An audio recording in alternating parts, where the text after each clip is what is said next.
السلام علیکم ویورز، میرا نام عطاء الرحمن اور آپ دیکھ رہے ہیں عطاء بخاری یوٹیوب چینل۔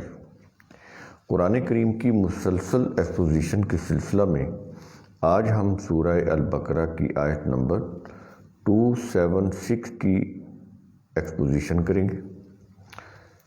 تو اس کے الفاظ اس طرح سے شروع ہو رہے ہیں، ربا سے متعلق بات کر رہے اور پیچھے بھی آیات ربا سے متعلق ہوئی ہیں، تو اس آیت کے اندر بھی ربا سے بات کی جا رہی ہے کہ یمحق اللہ الربا ویربی الصدقات۔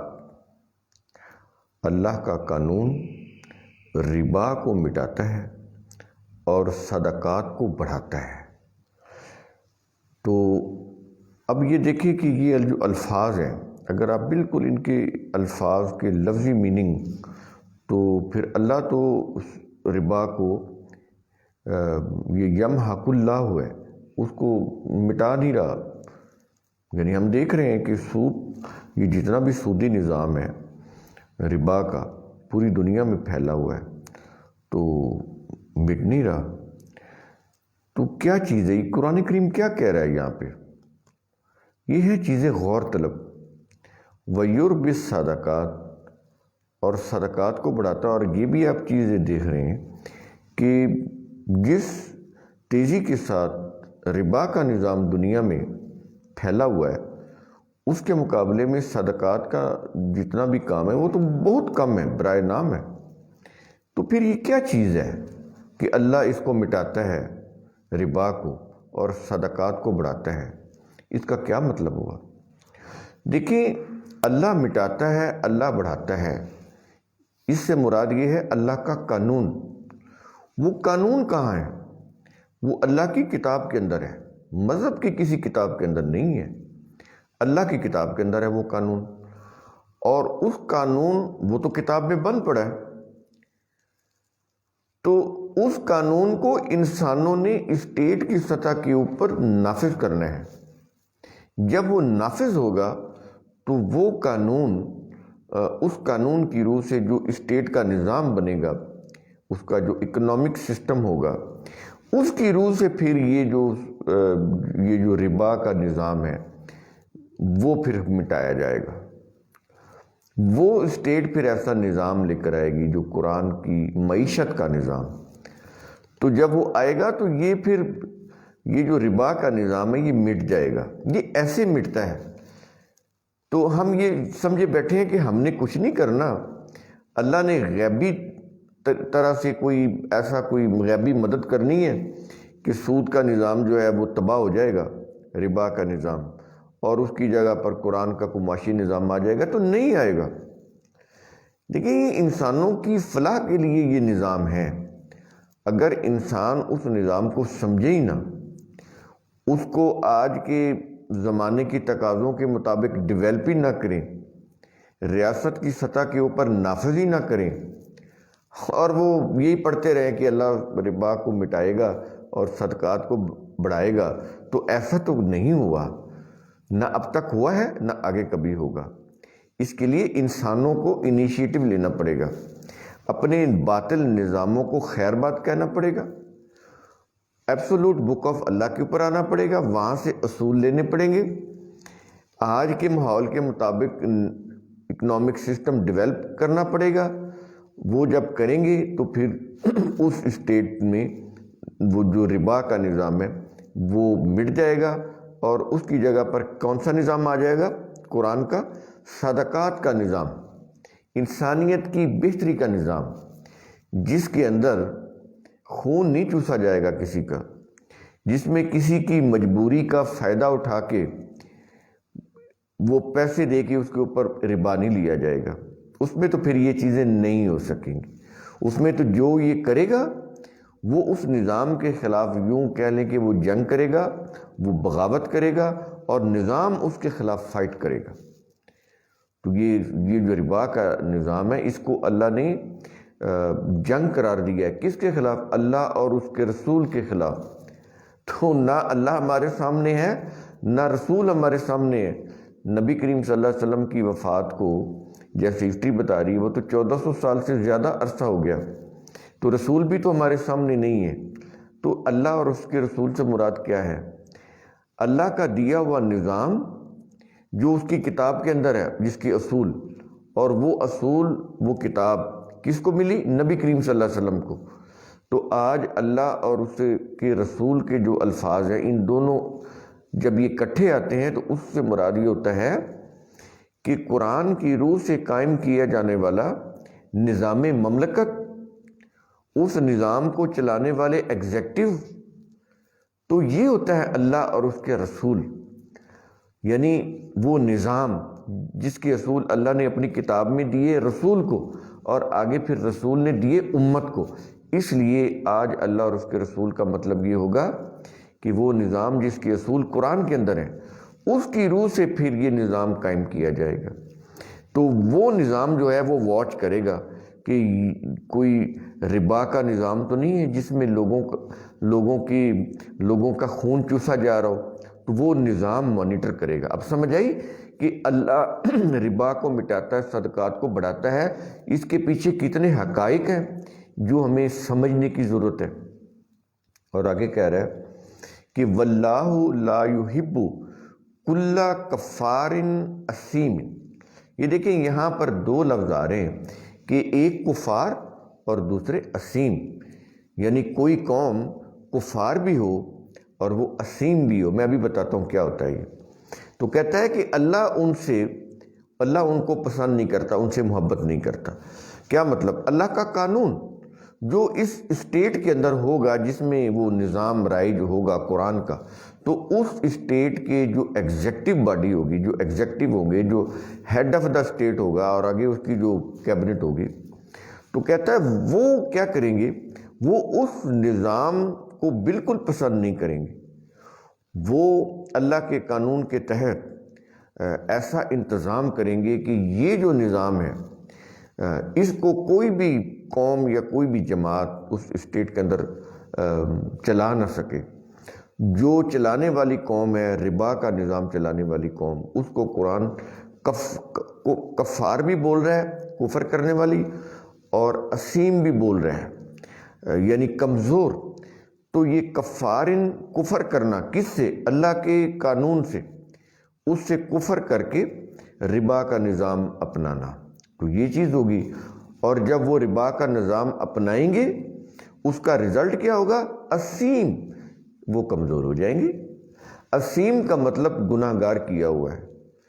یہ گناہ گار تو فارسی زبان کا لفظ ہے، یہ تو اسیم اسم سے اسیم بنا نا، اسم کا مطلب کمزوری ہوتا ہے، اور اسیم کا مطلب ہوتا ہے کمزور قوم، کمزور قوم۔ تو وہ کہتا ہے کہ جب کوئی قوم اللہ کے قانون کی وائلیشن کر کے اپنا کوئی نظام لے آتی ہے، وہ سیاسی ہو، وہ معاشی ہو، وہ مذہبی ہو، تو وہ کفر کرنے والی قوم بن جاتی ہے، کفار قوم بن جاتی ہے۔ یہاں پر کلّا کفارن، جتنے بھی کفر کرنے والے گروہ، وہ سارے اس کے اندر آ جاتے ہیں۔ اور آگے کہتا ہے اسیم، کہتا ہے جب وہ کفر کرتے ہیں تو پھر اس کا نتیجہ یہ ہوتا ہے کہ وہ اسیم ہو جاتے ہیں، ان کی معیشت کمزور ہو جاتی ہے، وہ اپنے پاؤں پر کھڑے نہیں رہ سکتے۔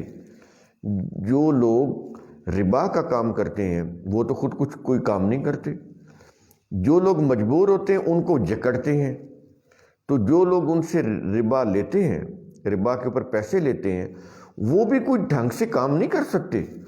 ان کو تو پتہ ہوتا ہے کہ مہینے بعد میں نے قسط دینی ہے، تو ان کی صلاحیتیں پروڈکٹیو کام کرنے کی بجائے وہ اسی پریشانی میں ہوتے ہیں کہ میں نے قرض کی قسط کیسے ادا کرنی ہے، سود کی قسط کیسے ادا کرنی ہے ربا کی، تو وہ کوئی کام بھی نہیں کر پاتے، اس لیے ان کے کام بھی صحیح طریقے سے نہیں ہوتے۔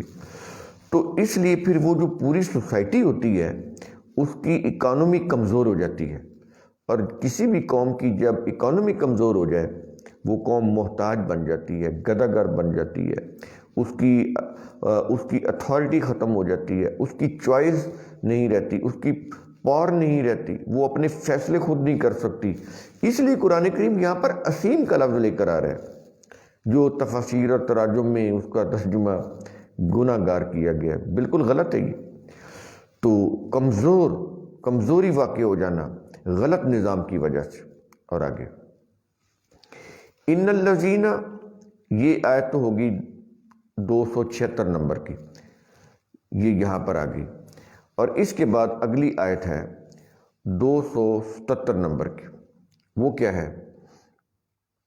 ان الذین آمنوا وعملوا الصالحات، جو لوگ اللہ کی قوانین کی صداقت کے اوپر یقین رکھتے ہیں، یہ ہوتے ہیں ایمان۔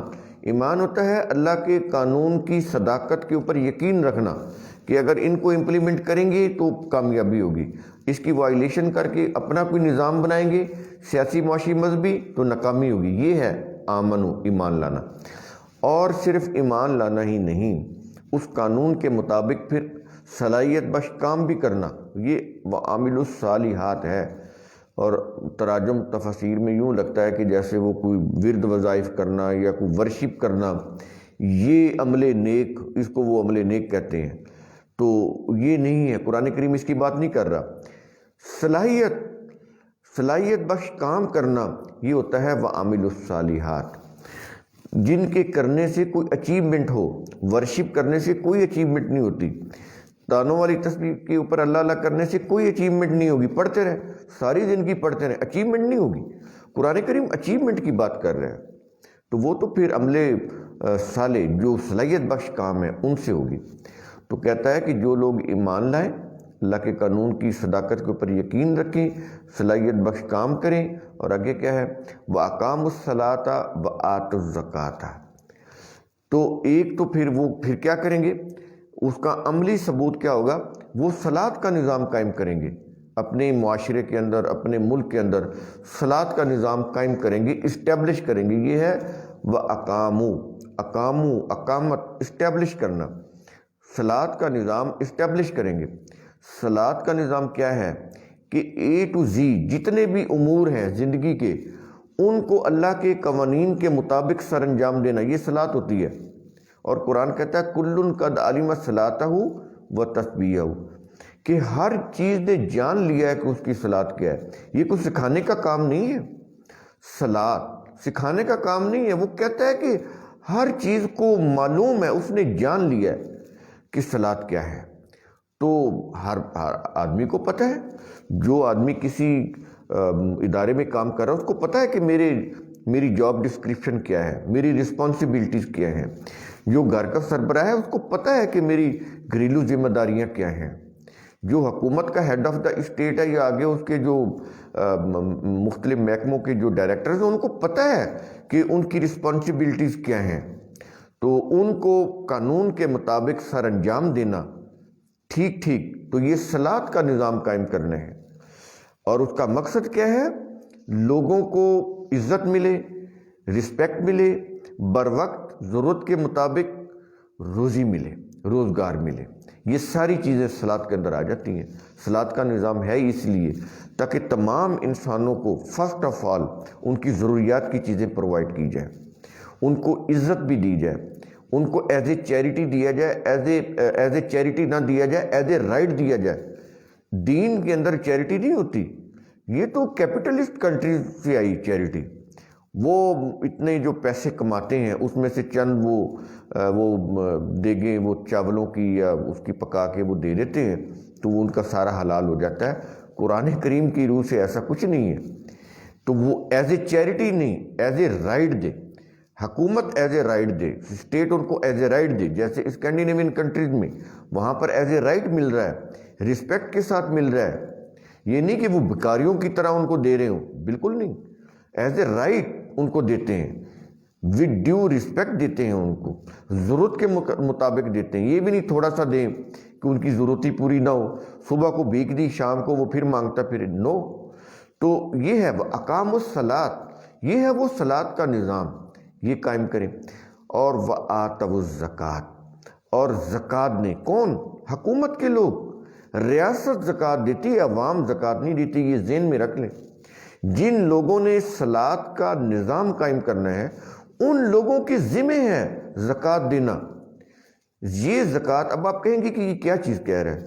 زکوٰۃ دینا نشو و نما دینا ہوتا ہے، 2.5% نہیں، جو اہل سنت کی 2.5% اور شیعوں کی وہ خمس ہے، وہ نہیں۔ زکوٰۃ دینا 2.5% نہیں ہے، یہ ذہن سے نکالیں گے پھر آپ کو سمجھ آ جائے گا کہ اسٹیٹ زکوٰۃ کیسے دیتی ہے؟ اسٹیٹ زکوٰۃ دیتی ہے یعنی لوگوں کی نشو نما کرتی ہے. زکوٰۃ کے معنی ہی نشو نما ہے. نشو نما دو طرح کی ہے، مینٹل نشو نما، mental development, physical development. Physical development کے لیے کیا ہوتا ہے؟ طبی سہولیات، میڈیکل فیسلٹیز، ان کے میڈیکل چیک اپ، میڈیسنز، یہ اور ان کی خوراک، رہائش، یہ چیزیں، یہ طبی، یہ ان کے جسمانی ضروریات ہیں، یہ اس کے اندر آ جاتے. مینٹل ایجوکیشن، ایجوکیشنل انسٹیٹیوشن، تعلیمی ادارے ایسے جو ان کے ایپٹیٹیوڈ کے مطابق ان کو تعلیم پرووائڈ کرے، ان کو انسان بنائے. تو یہ دونوں ذمہ داریاں اسٹیٹ کی ہیں، وہ دے گی. یہ زکوٰۃ کے اندر آ جاتی ہیں.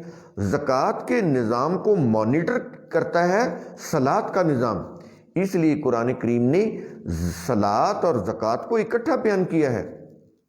یہ بڑی قرآن کریم کی جتنی بھی چیزیں ہیں ان کی جو ترتیب ہے بڑی ہی سائنٹیفک ہے. زکوٰۃ کا نظام، اس کو مانیٹر کرنے کے لیے صلاۃ کا نظام، پھر یہ دونوں اکٹھے لے کر آ رہا ہے. تو یہ دونوں حکومت کے کرنے کے ہیں، اسٹیٹ کے کرنے کے ہیں. کہتا ہے جب اس طرح سے کرو گے لہم اجرہم عند ربہم، تو ان کے لیے ان کے رب کے پاس اجر ہے. اب جو بھی اسٹیٹ، اسکینڈینیوین ہو، کینیڈا ہو، امریکہ ہو، فرانس ہو، جو بھی، ٹھیک ہے وہ اپنے لوگوں کی حد تک کرتے ہیں، دوسرے لوگوں کی حد تک نہیں کرتے. قرآن کریم تو تمام انسانیت کے فائدے کی بات کرتا ہے. چلے وہ اپنی اسٹیٹ کی حد تک کر تو رہے ہیں، اور اس سے پھر پوری دنیا کے اوپر رولنگ بھی کر رہے ہیں. یہ ہے اللہ کی طرف سے اجر. تو اللہ کی تو کسی سے کوئی رشتہ داری نہیں. جو قوم بھی وہ اپنی عقل سے یا اس کی کتاب کی روح سے وہ نظام بنائے جس کے اصول قرآن کے اندر ہیں، وہ اس نے چاہے اپنی عقل سے معلوم کیوں نہ کر لی ہوں، تو اس کو وہ ان کا اجر جو ہے وہ ضائع نہیں ہوتا. ان اللہ لا یضیع اجر المحسنین. تو وہ اجر نہیں ضائع. وہ کوئی بھی قوم ہو، جو بھی صحیح کام کرے گی وہ قوم وہ اجر پائے گی اپنے رب کے ہاں سے. اور آگے کہتا ہے ولا خوف علیہم ولا هم یحزنون. اور ان کے اوپر پھر کیا ہوگا؟ یہ کچھ کرنے کے بعد کیا ہوگا؟ نہ تو کوئی ایکسٹرنل فیئر ہوگا، نہ کوئی انٹرنل فیئر ہوگا. بیرونی خطرات سے بھی وہ محفوظ اور اندرونی خطرات سے بھی وہ محفوظ. آئیے دیکھیں یہ جو پاورفل کنٹریز ہیں، سپر پاورز ہیں، وہ جو قرآن کے قانون کی روح سے انہوں نے اپنا نظام مملکت بنایا ہوا ہے. ٹھیک ہے وہ 100% تو نہیں ہے، لیکن ہماری نسبت تو وہ کہیں زیادہ قرآن کے اصولوں اور نظام کے نزدیک ہے. تو آج وہ دنیا میں رولنگ کر رہی ہیں، اور کوئی مجال ہے ان کے اوپر حملہ کرے؟ کوئی امریکہ کے اوپر سوچ سکتا ہے کہ مسلم کنٹری کو امریکہ کے اوپر حملہ کرے گی، یا وہ فرانس کے اوپر حملہ کرے گی؟ کچھ سوچ سکتے ہیں آپ؟ تو یہ چیزیں ہوتی ہیں کہ ان کو پھر ایکسٹرنل فیئر بھی نہیں ہوتا. اور انٹرنل فیئر کیا ہوتا ہے؟ غلط روش کی وجہ سے آپ کے دل کے اوپر جو اثرات پڑتے ہیں، ایک انجانہ خوف انسان کے اوپر طاری ہو جاتا، وہ بھی نہیں رہتا، کیونکہ وہ صحیح معاملات کو صحیح طریقے سے کر رہے ہوتے ہیں. اس لیے ان کے اندر بھی کوئی خوف اور حزن نہیں ہوتا. تو یہ چیزیں بڑی قابل غور یہ آیات ہیں دونوں. تو قرآن کریم کا اصول ثم تتفکروا، اس کی روح سے آپ خود بھی سوچا کریں، سمجھا کریں، غور و فکر کیا کریں. شکریہ.